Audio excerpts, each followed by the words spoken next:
अभिज्ञान शाकुंतलम। आज अभिज्ञान शाकुंतलम पढ़ना है हमें। कालिदास जी के द्वारा लिखा गया है। पता ही है, सबसे मनोरम अगर कोई नाटक है पूरे काव्यों में, सबसे रमणीय वैसे नाटक होते हैं, लेकिन सभी नाटकों में अगर सबसे अच्छा मनोहर कोई नाटक है वो है अभिज्ञान शाकुंतल। ये कालिदास जी के द्वारा लिखा गया है। 7 अंकों में है। नाटक के अंतर्गत आता है, नाटक रूपक के अंतर्गत आता है और श्रृंगार प्रधान काव्य है। इसमें दुष्यंत और शकुंतला के प्रणय विषय के बारे में वर्णन है। अभिज्ञान का मतलब होता है कोई जान या पहचान, तो उसी के लिए लिखा गया है, क्योंकि दुष्यंत को शकुंतला की याद तभी आई थी जब शकुंतला वो अंगूठी दिखाती है या वो अंगूठी देखता है। तो अभिज्ञान मतलब उस अंगूठी की पहचान के कारण इस नाटक का नाम रखा गया अभिज्ञान शाकुंतलम। नायिका के नाम पर ही है शाकुंतला। नायिका शकुंतला इसकी नायिका है और दुष्यंत इनके नायक हैं। चंद्रवंशी राजा हैं दुष्यंत।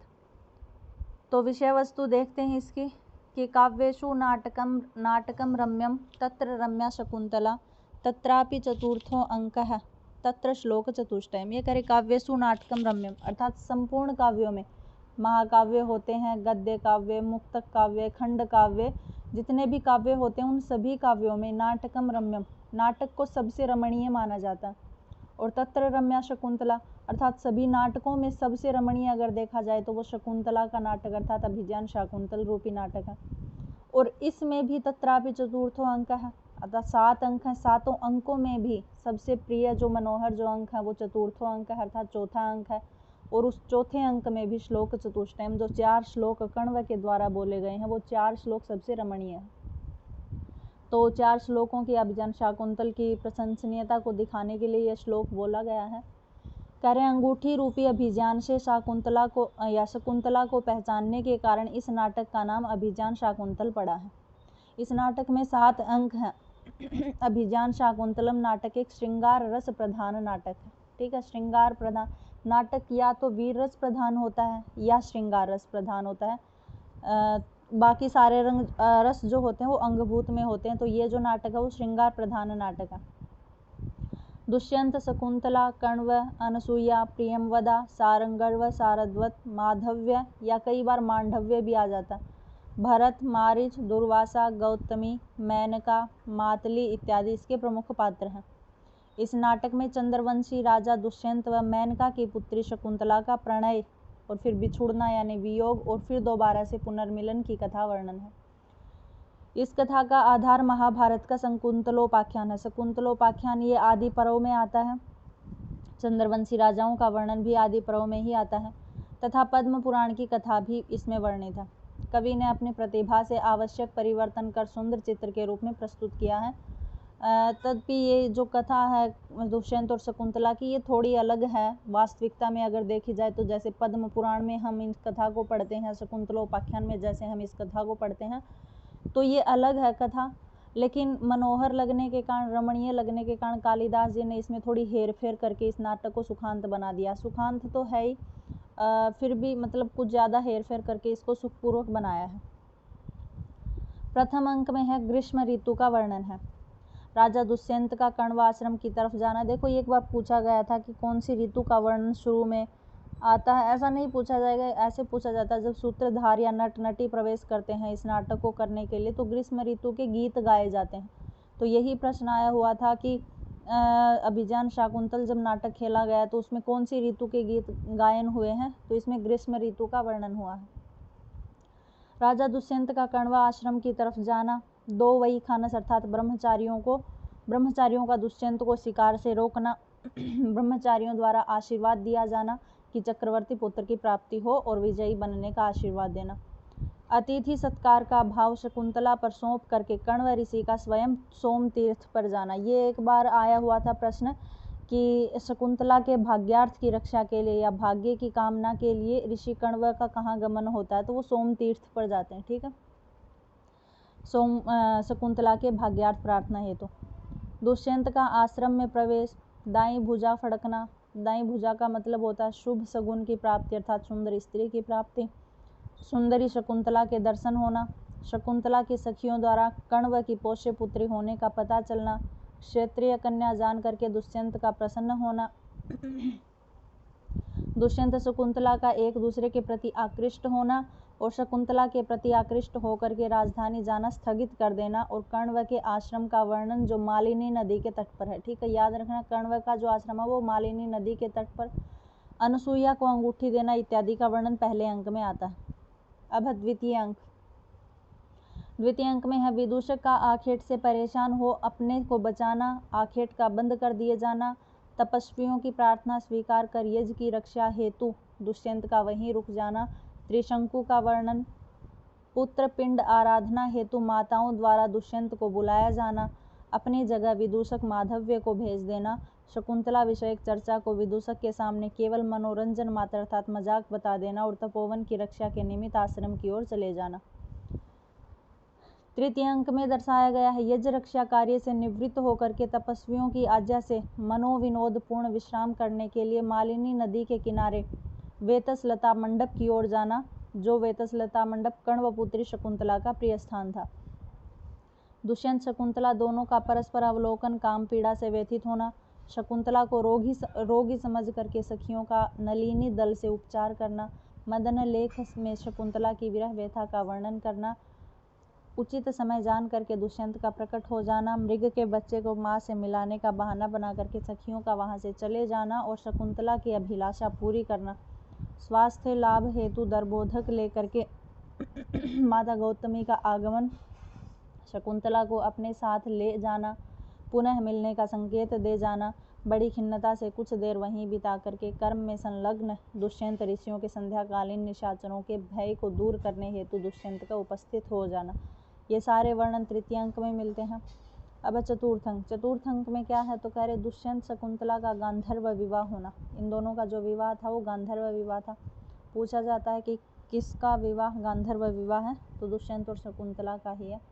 निर्विघ्न यज्ञ रक्षा का कार्य समाप्त करके ऋषियों की आज्ञा से दुष्यंत का राजधानी चले जाना, शकुंतला को स्वनामी अंगूठी दे देना, अपनी राजधानी बुलाने का आश्वासन देके चले जाना, क्रोधी दुर्वासा का श्राप दे देना। क्रोधी दुर्वासा आते हैं और शकुंतला दुष्यंत में खोई हुई होती है, ध्यान नहीं देती इनकी तरफ, तो श्राप देते हैं कि जिस व्यक्ति के अंदर तुम खोई हुई मेरा अपमान कर रही हो वह तुझे याद दिलाने पर भी भूल जाए। प्रियमवदा का दुर्वासा के पैरों में गिर करके क्षमा याचना करना, श्राप वापिस न लेकर के श्राप का समाधान बता देना कि कोई अभिज्ञान दिखाने पर संपूर्ण विषयक ज्ञान प्राप्त हो जाएगा या याद आ जाएगा। महर्षि कण्व का आगमन, आकाशवाणी से संपूर्ण विषयक ज्ञान प्राप्त करना, गांधर्व विवाह का, कण्व की प्रसन्नता, शकुंतला का अभिनंदन करना, योग्य वर प्राप्ति का अनुमोदन करना, 2 शिष्यों व गौतमी सहित शकुंतला को हस्तिनापुर भेजने का आदेश, मर्म अवस्था का वर्णन, कण्व का अश्रु बहाना, गृहस्थ धर्म का उपदेश देना, दुष्यंत को देने हेतु उपदेश देना, शकुंतला को योग्य पति मिलने पर प्रसन्नता व्यक्त करना इत्यादि का वर्णन है चतुर्थ अंक में। पंचम अंक में है हंस पदिका का गीत सुनकर दुष्यंत का हृदय अंतर्व्यथा का प्राप्त होना, कंचुकी को आकर 2 तपस्वियों व गौतमियों साथ कोई घूंघट निकाले स्त्री के आगमन का संदेश देना, पुरोहित सोमरात को यज्ञशाला में लिए जाने का आदेश देना। देखो एक बार ये प्रश्न आया था कि गौतमी को शकुंतला के साथ जो 2 तपस्वी थे सारंगर और शार्दूल, इन तीनों को अंदर कौन लेकर के आया था, तो सोमरात लेके आया था पुरोहित। शापवश राजा का गांधर्व विवाह की बात भूल जाना, सौंदर्य छटा देख करके राजा का शकुंतला पर आकृष्ट होना, धर्मनिष्ठा के कारण पराई स्त्री समझ करके अस्वीकार कर देना, शकुंतला का पहचान के लिए अंगूठी दिखाना परंतु अंगूठी न पाकर के राजा की आशंका उठाना, स्त्री जाति को प्रवंचना में प्रवीण बताना, कोयल का उदाहरण देना, शकुंतला व सारंगर्व का राजा को भला बुरा कहना, सारंगर्व का शकुंतला पर क्रोधित होना और कहना कि बिना बड़ों से पूछे हुए कार्य है उसका फल भोगो, शकुंतला को वहीं छोड़ जाना, बाकी सबका वापस लौट आना, पुरोहित का शकुंतला को अपने घर रखने का सुझाव, दिव्य ज्योति आकर के आकाश से शकुंतला को उठा ले जाना इत्यादि का वर्णन पंचम अंक में मिलता है। अब है षष्ठम अंक।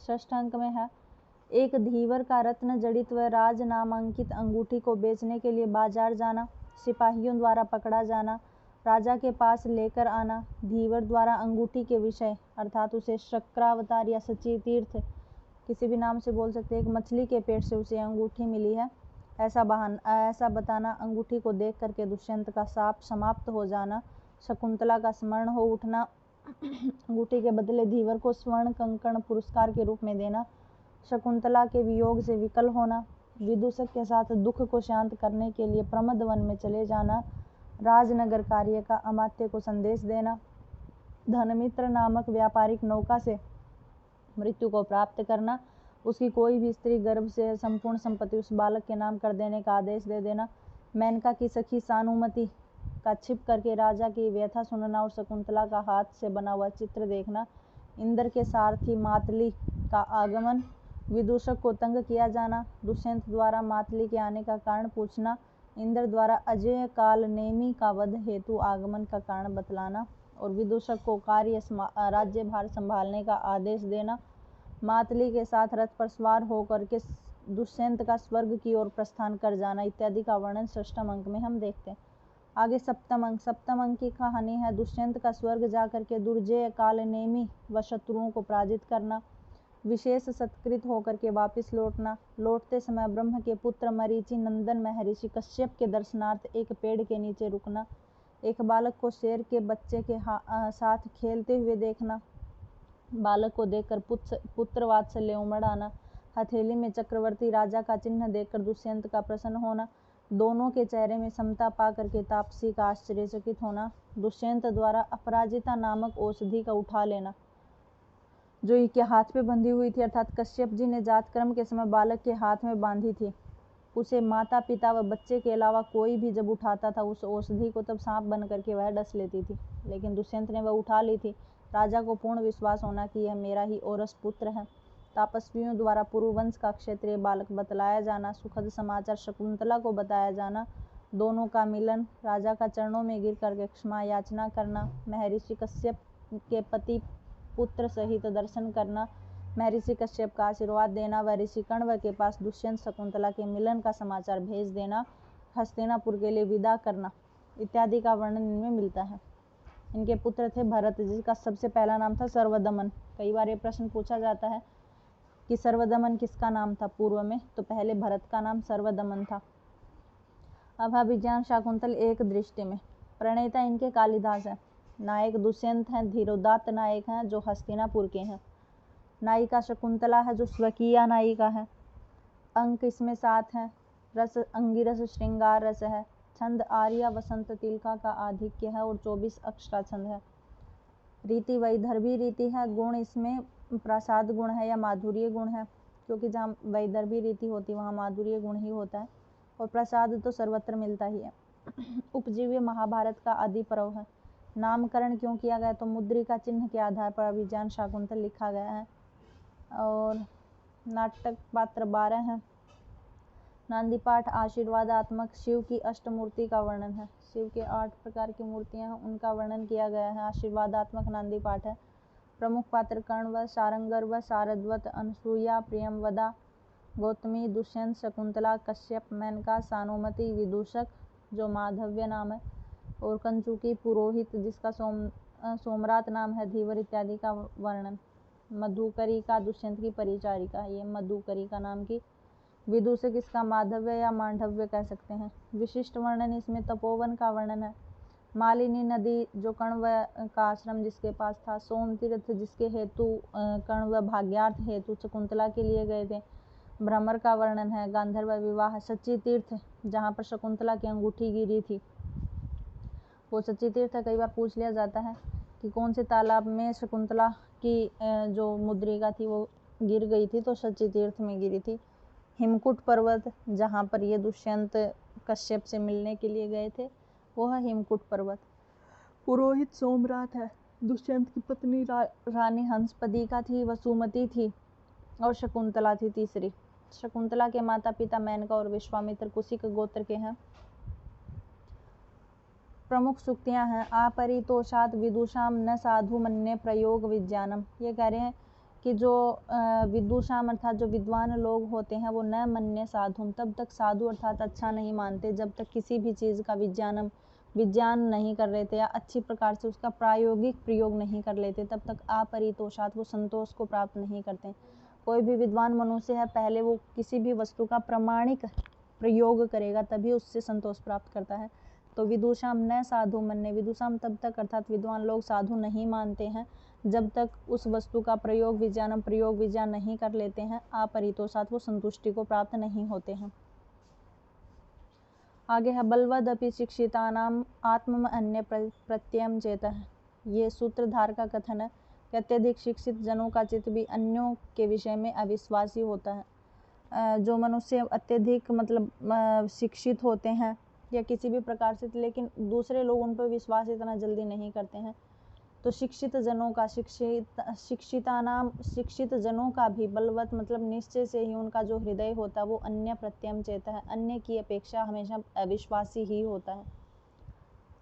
आगे है ये काण्व के तपस्वी कह रहे हैं, जो 2 वैखानस हैं, वो दुष्यंत से कह रहे हैं कि आर्त त्राणाय वह शस्त्रम न प्रहतुम मनागसी, अर्थात हे दुष्यंत वह शस्त्रम तुम्हारे जो शस्त्र हैं वो आर्त त्राणाय, आर्त अर्थात जो दुखी हैं उनके त्राणाय उनकी रक्षा के लिए तुम्हारे शस्त्र हैं, न प्रहतुम मनागसी किसी को मारने के लिए, निरपराधी को मारने के लिए तुम्हारे शस्त्र नहीं हैं। तथा जब दुष्यंत शिकार कर रहे होते हैं तब वो तपस्वी कहते हैं कि तुम्हारे जो शस्त्र हैं या जो तुम्हारे अस्त्र शस्त्र हैं वो आर्त त्राणाय, आर्त अर्थात पीड़ितों की रक्षा हेतु हैं, न प्रहतुम अनागसी अर्थात अनागसी जो अनपराधी लोग होते प्रहतुम उनको मारने के लिए नहीं। आगे दुष्यंत कहता है भवितव्यानाम भवन्ति द्वाराणि सर्वत्र, अर्थात जो होनी होती है, जो भाग्य होते हैं उसका जो द्वार होता है वो सर्वत्र तब सब जगह मिल ही जाया करते हैं। कहाँ हमें किस वस्तु की प्राप्ति होनी है, किस प्रकार से होगी, वो हमारे भाग्य के ऊपर डिपेंड करता है और भाग्य के द्वार कहीं ना कहीं से खुल ही जाते हैं। तो भाग्य के जो द्वार होते हैं या होने वाली जो घटनाएं होती हैं उनके द्वाराणि सर्वत्र भवन्ति, उनके द्वार सर्वत्र मिल ही जाया करते हैं। आगे दुष्यंत कहते हैं दूरी कृता खलु गुणई उद्यान लता वन लता भी। ये शकुंतला के लिए कह रहे हैं कि दूरी कृता खलु निश्चय से ही तिरस्कृत कर दिया है, गुणी उद्यान लता मतलब तुम्हारे गुणों की लताओं ने, शकुंतला के गुणों की लताओं ने निश्चय से ही तिरस्कृत कर दिया है। किसको? वन लता भी, वनों की लताओं को भी, अर्थात ये वनों की लताएं इतनी सुंदर हैं लेकिन शकुंतला के जो गुण विचार इत्यादि हैं उनकी लता तो और भी अत्यधिक सुंदर है, इसलिए उसके गुणों ने तो वन की लताओं को भी तिरस्कृत कर दिया है। आगे ये भी दुष्यंत ही कह रहे हैं कि किमी वही मधुराणम मंडनम नाकृति नाम, अर्थात मधुराणम मंडनम जो मधुर आकृति वाले लोग होते हैं, सुंदर आकृति वाले लोग होते हैं, मंडनम नाकृति, मंडनम किमी भाई मतलब उनके लिए कौन सी वस्तु ऐसी है जो मंडनम मतलब आभूषण नहीं बन जाते, क्योंकि शकुंतला के पास वैसे आभूषण नहीं थे, वो अपने आप को सजाती थी, फूल इत्यादि मालाओं से सजाती थी। तो इसलिए कह रहे हैं कि जो सुंदर आकृति के लोग होते हैं किमी वही मंडनम, उनके लिए कौन सी वस्तु ऐसी है जो मंडन नहीं बन पाती अर्थात अलंकार नहीं बन पाती। आगे है सत्ताम ही संदेह पदेषु वस्तुषु प्रमाण अंतःकरण प्रवृत्तयः। ये कह रहे हैं कि संदेह पदेषु अर्थात जो संदेह पद वस्तुएं होती हैं जिसके अंदर हमें संदेह होता है, तो सत्ताम जो सज्जन लोग होते हैं उस वस्तु के प्रति प्रमाण अंतःकरण वृत्तयः अंतःकरण की प्रवृत्तियों को ही प्रमाण मानते हैं। कई बार हम सबकी बातें सुनते हैं लेकिन फिर भी हम यही बोलते हैं कि हमारा अंतःकरण जो चाहता है वही करें। तो वहीं कह रहे हैं कि जब कोई संदेहपद वस्तु हो उसमें सज्जनों का जो हृदय होता है वो किसको सहायक मानता है या किसको करण मानता है, तो प्रमाण अंतःकरण अपने अंतःकरण को ही प्रमाण मानता है। आगे दुष्यंत कह रहे हैं न प्रभातरलम ज्योतिरुदयति वसुधातलम, अर्थात शकुंतला को देख करके कह रहे हैं कि न प्रभातरलम अर्थात इतनी उज्जवल जो ज्योति है, उदयति न वह उदय तो नहीं हो सकती, वसुधातलम वसुधा के तल से अर्थात धरती से तो उत्पन्न इतनी सुंदर ज्योति नहीं हो सकती है, अर्थात निश्चय ही ये किसी न किसी अप्सरा की पुत्री या किसी प्रकार से किसी अन्य की ही पुत्री होगी। ये मतलब कि वसुधा तल से इतनी सुंदर आकृति पैदा नहीं हो सकती। ये पहले अंक की सारी सूक्तियां हैं। उसके बाद है द्वितीय अंक में ये कह रहे ततो गंडस्य ऊपरी पीटिका संवृतः। ये विदूषक जब शिकार खेल रहे होते हैं तो एक तो ये ग्रीष्म ऋतु में शिकार से पीड़ित हैं और दुष्यंत शिकार खिलवा रहे हैं, इनका खेलने का मन नहीं है फिर भी इनके साथ जाना पड़ रहा है, और ऊपर से दुष्यंत को भी यहाँ पे शकुंतला मिल गई है तो इस वन से वो जाने की बातें नहीं कर रहे हैं। तब विदूषक कह रहे हैं कि ततो गंडस से ऊपरी पीटिका संवृता, अर्थात गंडस से ऊपरी मतलब एक फोड़े के ऊपर दूसरी पीटिका फुंसी हो गई है, अर्थ पहले ही शिकार मतलब इतनी गर्मी में शिकार खेलना मुश्किल हो रहा था, ऊपर से शकुंतला और आटप की, तो मतलब कि एक फोड़े के ऊपर दूसरी फुंसी हो गई है, ऐसा विदूषक कह रहे हैं। ये भी विदूषक कह रहे हैं अरण्य मया रुदितम, अर्थात मैंने अरण्य का रोदन किया है, ये आना नहीं चाहता था अरण्य में। अब दुष्यंत कहता है कामी स्वताम पश्यति, कामी हमेशा अर्थात जो प्रेमी व्यक्ति होता है वो स्वताम पश्यति, हर जगह आत्मीयता को ही देखता है। आगे सर्वः कांतम आत्मानम पश्यति, ये भी दुष्यंत ही कहता है कि सर्व है मतलब हर जगह, कांतम अपने चाहे हुए, आत्मना मतलब अपने चाहे हुए को ही, कांतम सुंदर पश्यति देखता है। मतलब कोई भी मनुष्य हो अगर वह प्रेम करने लगता है किसी से तो वो हमेशा दुनिया में सबसे सुंदर वही लगता है उसे, उसके अलावा कोई और सुंदर नहीं लगता है। तो जो सचमुच मतलब अपना चाहा हुआ ही कांतम पश्यति सुंदर होता है हर जगह से। विदूषक कह रहा है त्रिशंकुरेव अंतरा तिष्ठ, अर्थात त्रिशंकु के बीच में, अंतरा बीच में ही लटके रहो। त्रिशंकु की इसमें कथा का थोड़ा सा वर्णन है कि जैसे इंद्र ने त्रिशंकु को ऊपर जाने नहीं दिया स्वर्गलोक में और विश्वामित्र ने धरती पे नहीं आने दिया, तो बीच में ही लटका रह गया। तो वहीं कह रहे हैं कि तुम न तो शिकार खेल रहे हो और न ही शकुंतला की वजह से राज्य में ही जा रहे हो, तो तभी कहता है कि त्रिशंकु की तरह तुम बीच में ही लटके रहो। आगे है विकारम खलु परमार्थ तो अज्ञात्वा आरंभ प्रतिकारस्य, ये कह रही हैं अनसुईया कह रही हैं कि विकारम खलु परमार्थ तो अज्ञात्वा, अर्थात अज्ञात्वा न जान करके, विकारम अर्थात कोई भी रोग होता है उसका न आरंभ, आरंभ नहीं किया जा सकता, प्रतिकार से उसका कोई उपचार, मतलब अगर किसी के रोगी का यही नहीं पता कि इसको क्या रोग है तो उसका जो मतलब उपचार होता है वो हम प्रारंभ नहीं कर सकते हैं। आगे है सविभक्तम खलु दुख सहवेदनीय भवति, ये दोनों सखियां कहती हैं प्रियंवदा और अनसुईया कि सविभक्तम अर्थात बटा हुआ जो खलु दुख होता है वो सही वेदनम, उसकी पीड़ा सहन करने योग्य हो जाती है, अर्थात जो दुख हम आपस में बांट लेते हैं उसकी जो पीड़ा होती है वो सहन करने योग्य हो जाती है। आगे है सागरम वर्जयित्वा कुत्र व महानद्य अवतरती, ये अनसुईया कहती है कि सागर को वर्जयित्वा छोड़ करके महानदी कहाँ अवतरण करेगी, अर्थात दुष्यंत को छोड़ करके शकुंतला कहाँ और विवाह करेगी, मतलब क्योंकि सागर को छोड़ करके नदी कहीं और नहीं उतरती है। आगे है लभेत्वा प्रार्थयित्वा नैवा श्रियम श्रिया दुरापः कथम इप्सितो भवेत, ये दुष्यंत कह रहे हैं कि लभेत्वा प्रार्थयित्वा वा मतलब या तो हम प्राप्त करना चाहते हैं, या प्रार्थयित्वा या हम प्रार्थना कर रहे हैं श्रियम श्री की, मतलब लक्ष्मी की अगर हम प्रार्थना कर रहे हैं या प्राप्त करना चाह रहे हैं तो कोई ज़रूरी नहीं है कि हमें लक्ष्मी मिलेगी, लेकिन श्रिया दुराप है मतलब श्री लक्ष्मी खुद स्वयं उसके पास जाना चाहती हो तो कथम इप्सेत भवती, फिर कैसे दुर्लभ हो सकता है। ये भी शकुंतला के लिए कहा जा रहा है कि अगर मैं अकेला चाहूँ कि शकुंतला मुझे मिल जाए, मैं प्रार्थना करूँ शकुंतला मिल जाए, तो पता नहीं मिलेगी या नहीं मिलेगी, लेकिन शकुंतला मुझे खुद चाहती है, इसका मतलब हम दोनों का मिलना कोई दुर्लभ नहीं है। तो ये श्री का थोड़ा वो दे रखा है। आगे है विवक्षितम ही अनुक्तम अनुतापम जनयति, ये कह रहे हैं विवक्षितम मतलब जो न अनुक्तम, विवक्षितम अर्थात कहने योग्य बात को न अनुक्तम न कहा जाए तो अनुतापम जनयति, वो बाद में पश्चाताप ही देती है या हमें समस्या ही उत्पन्न करती है। तो कहने योग्य बात को उक्तम कह देना चाहिए, न उक्तम अर्थात छुपाना नहीं चाहिए। आगे बहुवल्लभा राजानः श्रूयन्ते, ये अनसुईया बात करती है कि बहुवल्लभा बहुत सारी पत्नियों वाले राजानः श्रूयन्ते, राजा लोग सुने जाते हैं। आगे न तादृशा आकृति विशेषः गुण विरोधिनो भवति, अर्थात विशिष्ट प्रकार की जो आकृति होती है, विशेषा आकृति ही विशेष प्रकार की जो भी आकृति होती है, गुण विरोधिनो न भवति, वो किसी प्रकार की गुणों का विरोध नहीं होता उसमें, ये प्रियंवदा की उक्ति है। आगे है ये अनसुईया कहती है कि गुणवते कन्या का प्रतिपादनीय, कि गुणवान को ही कन्या देनी चाहिए, और दुष्यंत तो गुणवान है ही, ये बातें कर रही होती कि कण्व पिताश्री गुस्सा करेंगे इस प्रकार से, इसलिए कह रही है कि गुणवान को ही कन्या देनी चाहिए।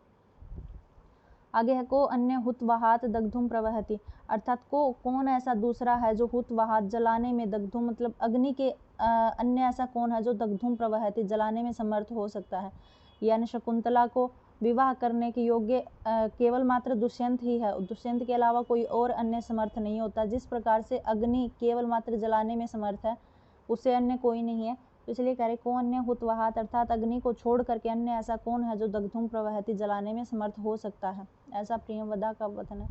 आगे कह रहे दिष्टः धूम अवरुद्ध दृष्टेरपि जनस्य पावकम एव आहुति पतितः, ये जब शुरू में दुष्यंत और शकुंतला मिले थे तब दुष्यंत ने अपने आप को एक सैनिक के रूप में इनके सामने प्रदर्शित किया था, इनको बाद में पता चला था विवाह होने के बाद कि ये राजा दुष्यंत हैं। तो यही कह रहे हैं दिष्टा धूम अवरुद्धा, जो हमारी दृष्टि है वो धुएं से एक प्रकार से ढक गई थी, क्योंकि दुष्यंत और शकुंतला स्वयं में ही प्रेम करने लगे थे, तो उस प्रकार के धुएं से अवरुद्ध दृष्टि होने पर भी पावकम अर्थात जो हमारी पवित्र आहुति है वो पतिता मतलब पावकम अग्नि के अंदर ही डल गई है। अर्थात हम चाह रहे थे कि शकुंतला के समान तो यहाँ पर हस्तिनापुर का राजा ही है, लेकिन फिर भी वो प्रेम कर बैठी, तो इसलिए अवरुद्ध धुएं की दृष्टि से भी हमने आहुति डाली थी, लेकिन वो भी अग्नि में ही डल गई, ऐसा प्रियंवदा का कहना है। आगे है पीड्यन्ते गृहिणः कथम न तनया विश्लेष दुःखैर्नवैः। ये कण्व कहते हैं, तो कह रहे हैं पीड्यन्ते गृहिणः मतलब ये जो गृहस्थी लोग होते हैं कितने पीड़ित होते होंगे। तनया विश्लेष मतलब अपनी पुत्री से बिछुड़ करके या उसका विवाह करके जब अगले घर भेजते हैं तो कितने दुखी होते होंगे। दुखई नवैः मतलब मेरे ऊपर ही दुखों का पहाड़ टूट रहा है, मेरे जैसा सन्यासी इतना दुखी हो रहा है शकुंतला को भेजने के लिए, तो गृहस्थी लोग कैसे इसको सहन करते होंगे। ये शारंगर्व का कथन है कि ओदकांतात सनिग्धो जनो अनुगंतव्य है। जैसे शकुंतला को छोड़ने के लिए सारे ही चल दिए, तो कह रहे हैं ओदकांतात जो प्रिय होता, स्निग्ध जो जन होता है, अगर वो कहीं भेजना होता है तो ओदकांतात मतलब जल के किनारे तक ही उसका अनुगमन करना चाहिए, जल के आगे वो अपने आप चलता है। ये दोनों सखियां कहती हैं अति स्नेह पाप शंकी है, अर्थात अत्यधिक स्नेह होता है वो पाप की शंका वाला होता है, अनिष्ट की शंका वाला, क्योंकि इन दोनों सखियों को पता था कि दुर्वासा ने श्राप दे रखा है, लेकिन इनको ये भी पता था कि दुष्यंत ने पहनाई हुई अंगूठी शकुंतला के पास है, तो मतलब ऐसा उसका समाधान है तो शकुंतला को पहचान लेंगे। लेकिन वो जैसे ही उसको नमन करने लगी, शची तीर्थ में पानी उठाने वो अंगूठी गिर गई। तो ये दोनों सखियां कह रही हैं कि अत्यधिक जो स्नेह होता है वो पाप की शंका वाला होता है। आगे पहचाना ही नहीं उसने, जा करके वो अंगूठी गिर गई थी, तो दुष्यंत भूल गया था शकुंतला को। तो तभी दुष्यंत कह रहा है अनिर्वणनीयम परकलत्रम अर्थात परकलत्रम दूसरे की जो स्त्री होती है उसको देखना या उसके बारे में बात करना अनिर्वणनीयम मतलब उचित नहीं होता है।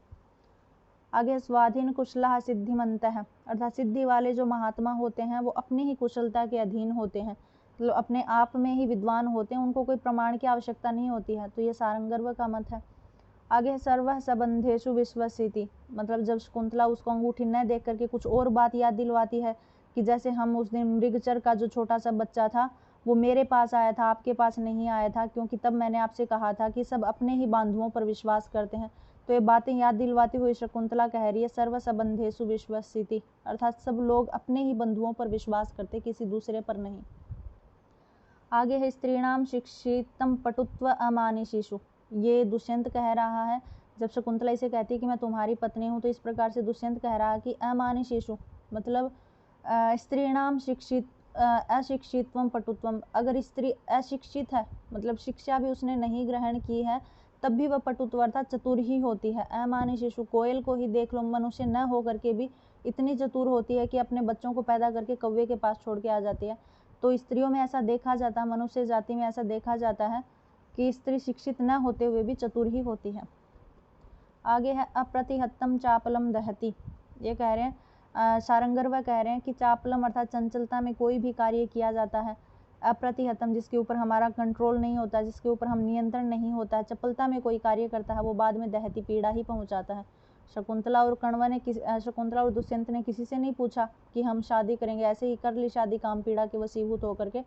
तो इसलिए सारंगर्व कह रहे हैं कि नियंत्रण से रहित किया हुआ कार्य हमेशा पीड़ा ही पहुंचाता है।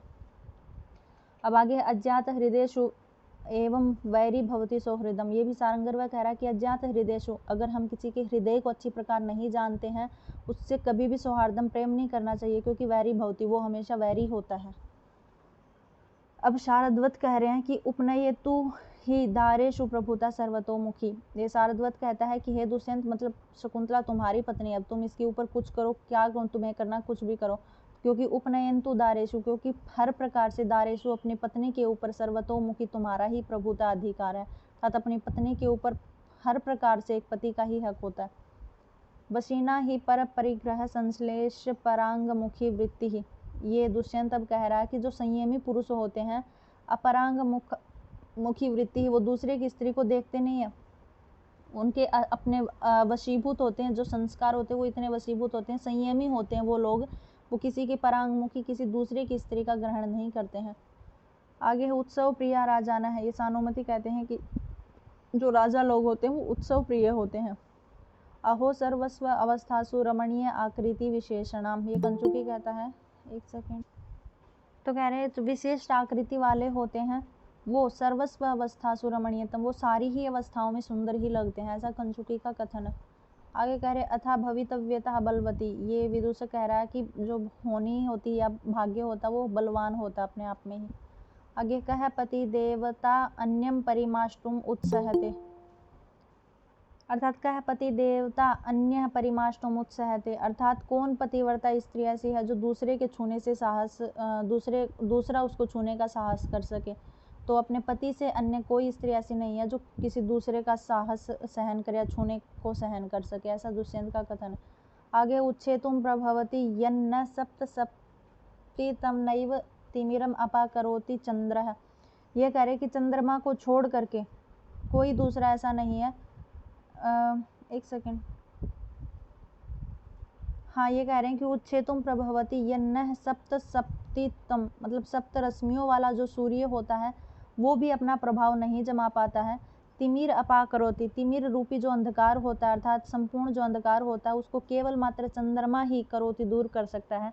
सूर्य पूरे दिन में सबसे ज़्यादा प्रकाश करता है लेकिन फिर भी वो रात्रि के अंधकार को दूर करने में समर्थ नहीं है, केवल रात्रि को अंधकार को दूर करने में चंद्रमा ही समर्थ होता है, ऐसा मातली का कथन है। क्योंकि यही कह रहे हैं कि देवता लोग इतने सारे हैं लेकिन कालनेमी को मारने में कोई समर्थ नहीं है, केवल मात्र दुष्यंत को छोड़ करके। तो इसी प्रकार से कहा गया कि सूर्य सभी प्रकार के अंधकारों को दूर कर सकता है लेकिन रात्रि के अंधकार को केवल मात्र चंद्रमा ही दूर करता है। आगे है मनोरथ है नाम तट प्रपातः, अर्थात मनोरथ रूपी जो नदी है उसके तट के पतन के समान है। ये दुष्यंत ही कहता है, ये तो ऐसी कोई खास है नहीं।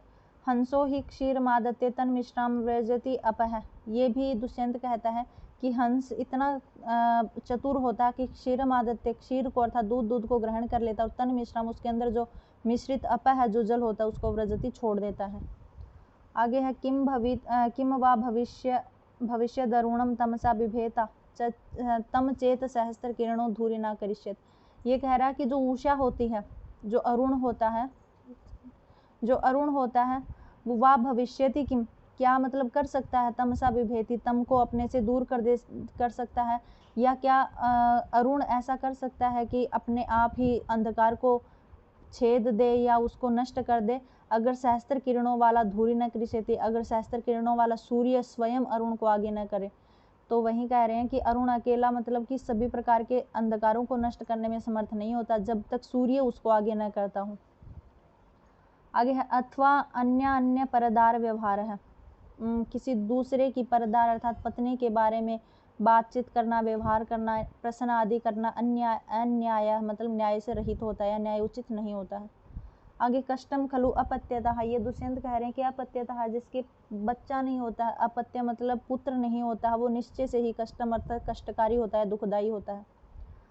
आगे पूर्वावधीरितम श्रेयो दुखम ही प्रवर्तते, ये दुष्यंत कह रहा है कि पूर्वावधारितम मतलब पहले ही किसी मतलब अपेक्षा की जाए, किसी भी मनुष्य की अपेक्षा की जाती है उसके बाद तो दुखम ही प्रवर्तते, बाद में तो दुख ही बदले, कल्याण के बदले में भी अगर हम किसी की उपेक्षा करते हैं तो बाद में तो दुख में ही परिवर्तन होता है।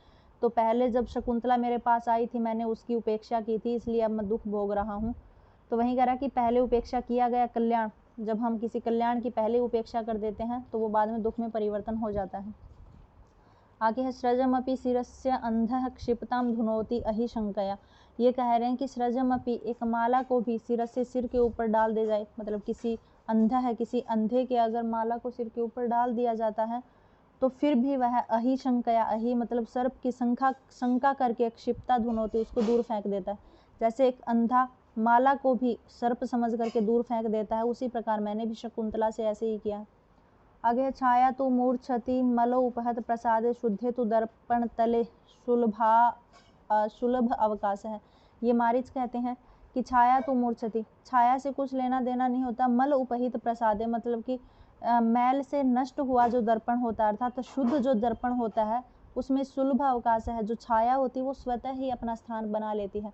जैसे किसी शीशे के ऊपर अगर मिट्टी पड़ी होती है, मल से सहित होता है तो उसमें छाया कभी भी अपना स्थान नहीं बना पाती, और मल से रहित अगर दर्पण होता है तो छाया अपने आप स्वतः सुलभ अवकाश अच्छी प्रकार से अपना स्थान अनायास ही बना लेती है।